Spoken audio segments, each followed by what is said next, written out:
On this episode of Carnage, we're going to do some sandblasting.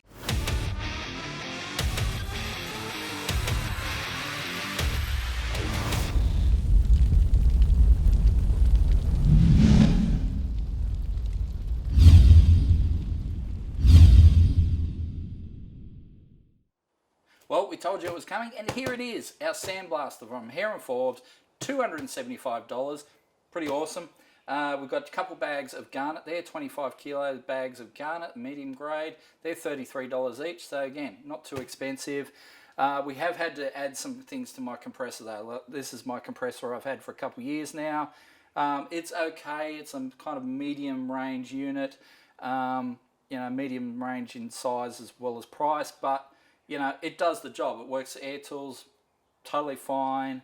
It'll do everything I want to do here in the home workshop, but it is kind of a minimum standard for sandblasting. You need something that can move a lot of air.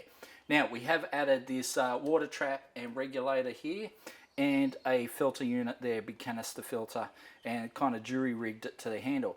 Now you need the water trap so you don't get water mixed in with your sand while you're blasting. You don't want to be spraying wet sand onto your car, that's bad.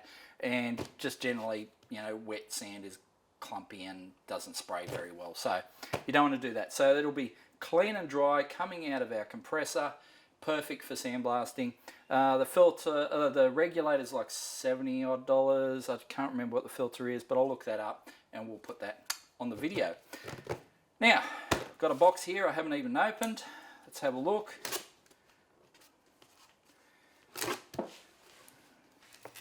So the boys dropped this off to me the other day. Here we go. I haven't even looked at this thing. So you're seeing it the first time, same as me. Alright. Yeah. Foamy bits.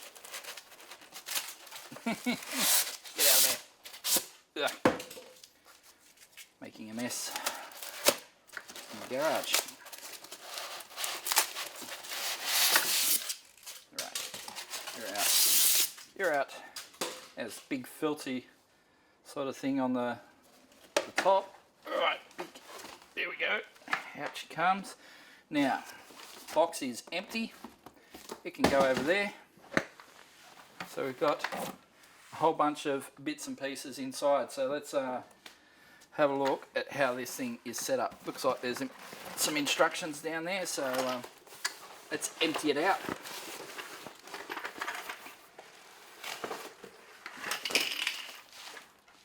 But yeah, I mean, it looks pretty self-explanatory. That's going to sit in a stand. We're going to fill it with sand, spray it onto the car at high velocity. All right, let's get this thing set up.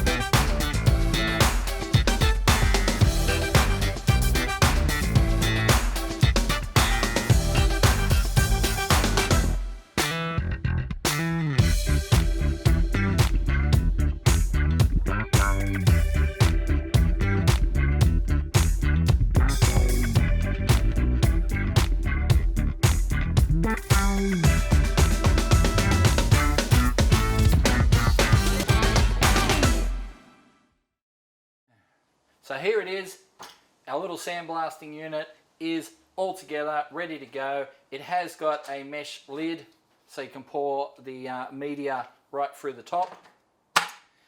I'm going to use a medium grade, so 3060 garnet. I'm going to pour it straight in. I am going to lay a tarp under the car. We're going to do it outside. We're not going to do this stuff inside. You do this stuff inside, you're going to have blasting media all through your shed forever. Do it outside. So I'm going to lay a massive tarp under the thing and try and capture some of the, the media that falls to the ground, and try and keep as much of it out of the garden and off the yard as I can too. So yeah, we'll pour this in, we'll roll the car out, we'll see just how well this stuff works.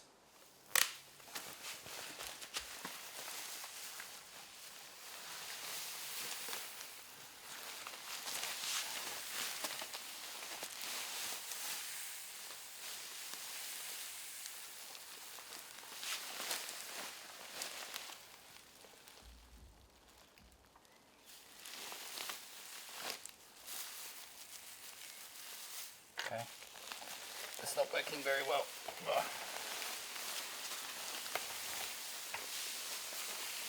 Making a mess.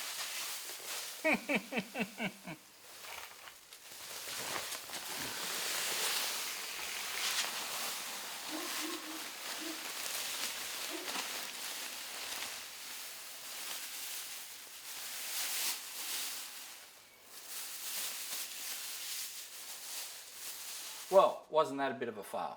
The screen is quite tight, and you know it's supposed to be. It's got to filter your stuff, make sure you have clean blasting media. You know, it's just one of those things. I thought it was going to pour straight through into the bucket, into the hopper. It doesn't. It takes a little bit of work. So there's a little bit more time involved if you want to screen it through. And that's something you're going to have to keep in mind if you're planning to reuse the media. Now, we're going to lay down a big tarp, try and capture some of the media so we can possibly reuse it, and we will have to filter it, and it's going to take more time. Is it worth the time to filter the media given it's only $33 a new bag? So we've got to weigh that out. You have to weigh that up for your own personal well-being as well. You know, some people will penny pinch it down to the dollar and reuse everything they can. Other people will be like, $33, screw it, I'll just tip in a fresh bag. Anyway, we're going to roll this out, lay out our tarp, get the car out there, get the blaster out there, and give this thing a crack to see how it works.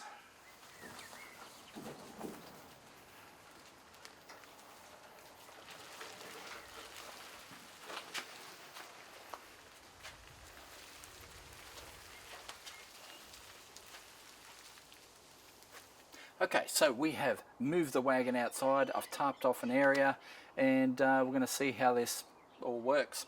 I've got a respirator here and some eye and ear protection. We'll put that on now because you don't want to breathe this stuff in. It is no good for you.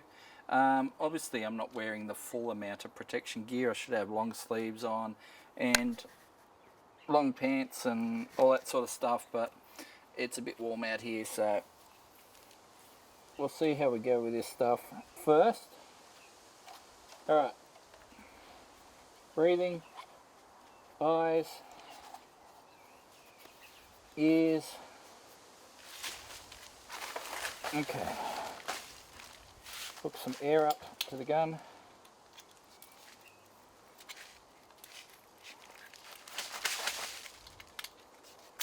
There we go. Alrighty, let's give it a try. Oh. Now you can see why they need protection. I'm getting a fair bit of blowback straight off that surface, straight into my face. So you can see why guys use a full face shield with a hood. I can already feel the stuff in my hair. So maybe I need to stand up and angle myself away.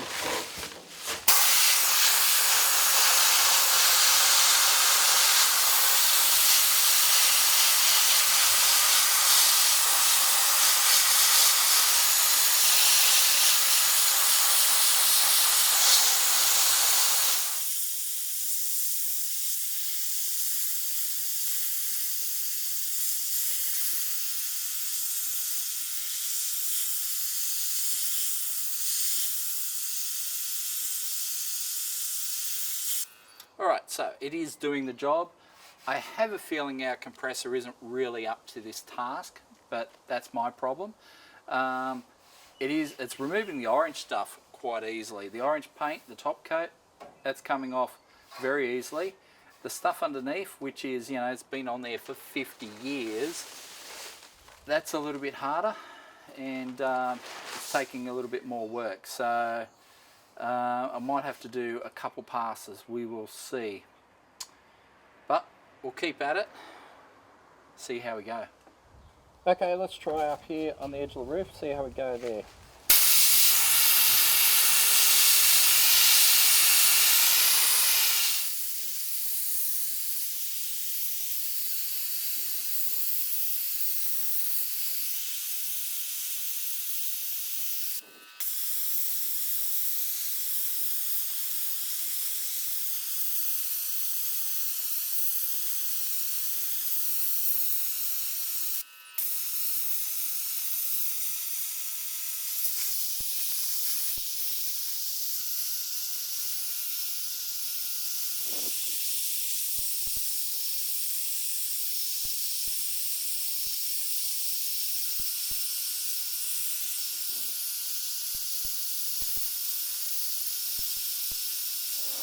It's doing the job, but it's definitely a process.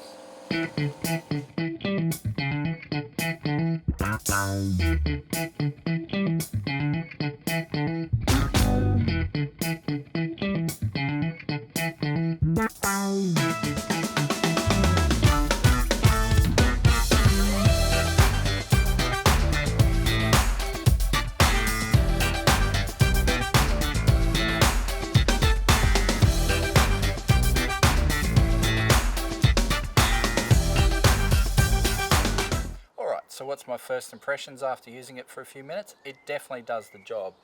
It strips that orange paint off straight away.